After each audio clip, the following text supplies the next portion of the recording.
Thank you for that introduction. So, Leela, I know you're already full up with 4 children, but if you're looking to adopt a 5th, I'm available.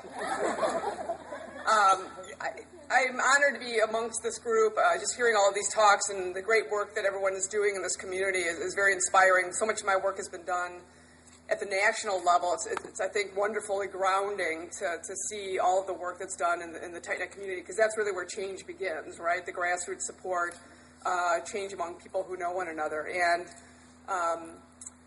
my journey started 18 years ago when President Bill Clinton was, at that time, President-elect Bill Clinton, and announced that he was going to repeal the ban on gays in the military. And so I came out publicly as a result of that.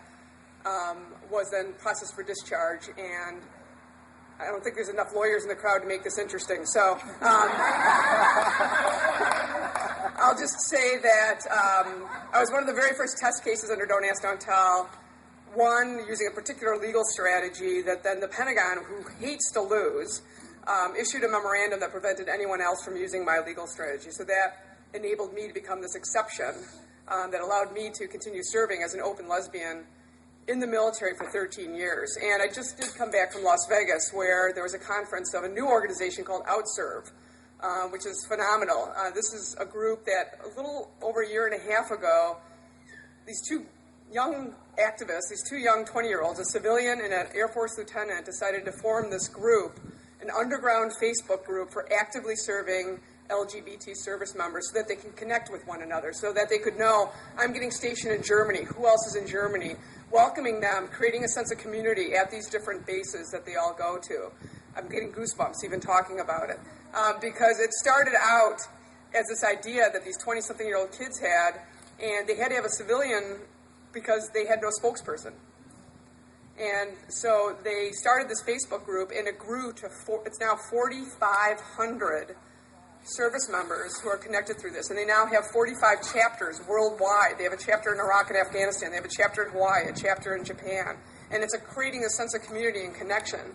And before Don't Ask, Don't Tell was officially repealed, they took a bet that said, by October, we think this might be done. And they planned this conference in Las Vegas that I got to attend.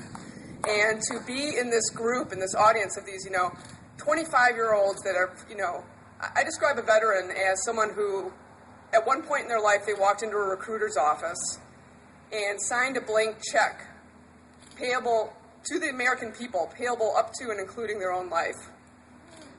And that is what these people have done for us. And all they wanted was to be able to do it without fear. And to see these young kids come to Las Vegas and just the pride and the joy and the professionalism that they brought to it was so inspiring. I just knew that all the work that I had done and so many others had done to repeal the policy was the right thing to do. I mean, I have been working on this for 18 years, and the whole reason I came out was because they had no voice, right? Everyone was debating it but those who were impacted by it. And so when repeal happened on September 20th, I mean, sometimes you get a little teary-eyed or you get a little weepy, and, repeal happened at midnight, and I was excited and relieved. And this organization, OutServe, published a magazine at midnight on September 20th. And in this magazine were 101 faces of Don't Ask, Don't Tell. It had the faces, the names, the specialties, the duty stations of 101 soldiers, sailors, airmen, Marine, and Coast Guardsmen who came out at the stroke of midnight. And that's when I did the ugly cry. Right? You know the ugly cry, right? It's not just it's like,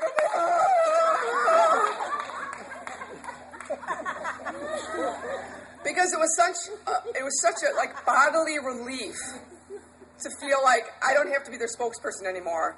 Every one of them can tell their own personal story.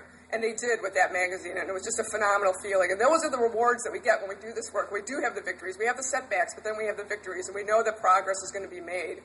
And if someone had told me 18 years ago that, some gal from Wisconsin who decided to stand up for something that was wrong would get the opportunity to stand next to the President of the United States when he signs the Don't Ask, Don't Tell repeal legislation, that's the kind of country we live in, that opportunity is possible.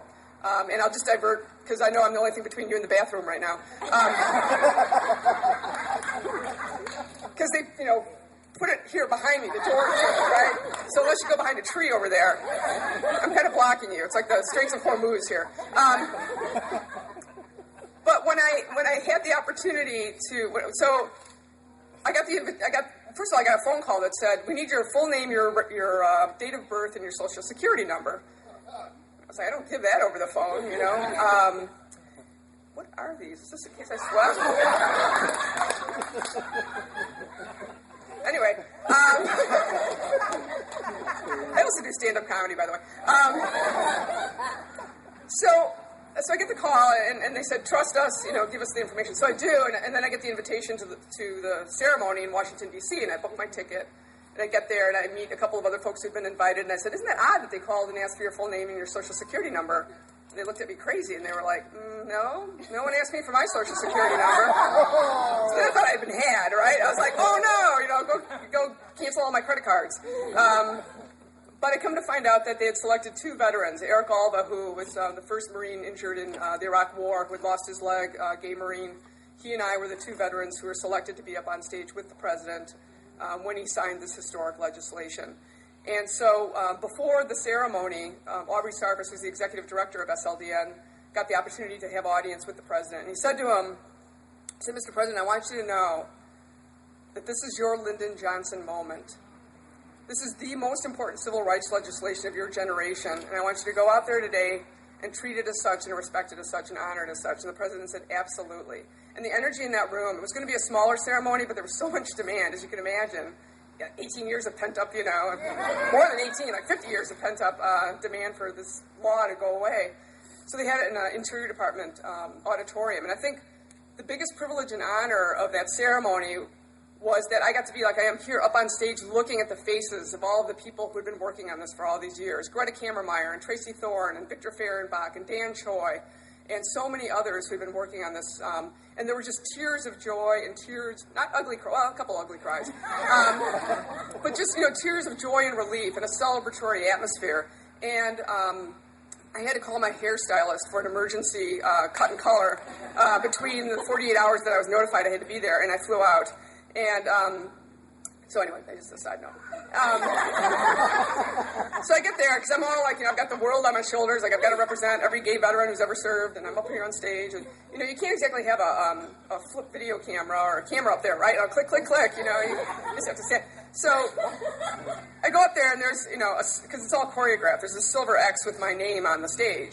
So I'm in the military, stand on my little X very obediently, and it turns out to be the X closest to the podium, which is nice. And the vice president speaks, the president speaks, and I'm like, oh my God, I can't believe this is happening. And I'm trying to figure out, because you're all just no podium for us, what do I do with my hands, right? Do I stand at attention? No, that's a little too military. So I look to Nancy Pelosi for guidance. And I look over at Nancy Pelosi, and she's got what I would refer to as the prayerful fig leaf.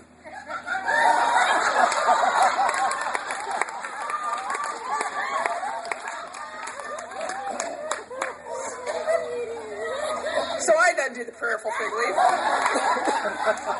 up on stage. The president finishes his speech, he congratulates me, walks by, he sits down, I'm standing on my X, and he starts waving me over, and Vice President Biden's like literally like pushing me over toward the president. I was like, I'll sue you for that, but, so I get to stand like literally like about, you've got photographs all on your tables, you see it, and I'm like that close to the President of the United States, the leader of the free world. And I'm just overwhelmed by the moment, and I'm trying to, because I can't have a camera, I'm trying to memorize every detail of what's going on. And I count the pens. There are 18 pens that he must use all in the course of signing his name once. So, trivia question, the letter K is 3 separate pens, I want you to know. One for each stroke of the K. So he finishes with all the 18, so he's about halfway through, and I'm thinking to myself, I've been working on this for 18 years. Other people, Frank Kameny was in the audience, God bless his soul. We've been working on this for years and years and years for this moment. And what could possibly go wrong, right? He's in the middle of signing his name, what could possibly go wrong? So, because I'm me, I just blurt out, make sure you spell it right.